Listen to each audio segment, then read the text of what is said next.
सकाळच्या भोंग्याला विचारायचं आता कसं वाटतंय असं फडणवीस म्हणतायत। हरियाणाच्या निकालानंतर भोंग्याला कसं वाटतंय, जनता विरोधकांना त्यांची जागा दाखवेल असं देखील फडणवीसांनी वक्तव्य केलंय। फेक नरेटिव्हचं उत्तर थेट नरेटिव्ह न देऊ असंही फडणवीस म्हणतायत। हरियाणामध्ये घडलं तेच राज्यात घडेल हा विश्वास फडणवीसांनी व्यक्त केलेला आहे।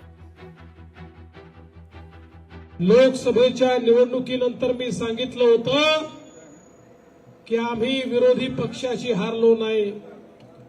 कुठल्याच विरोधी पक्षामध्ये आम्हाला हरवण्याची ताकद नव्हती। आम्हाला हरवलं ते चौथा पक्ष होता फेक नरेटिव्ह नावाचा।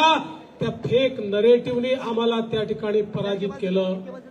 देशामध्येही आपण लोकसभा जिंकलो, पण आपली काही जागा कमी झाल्या, याचं कारण फेक नरेटिव्ह होता।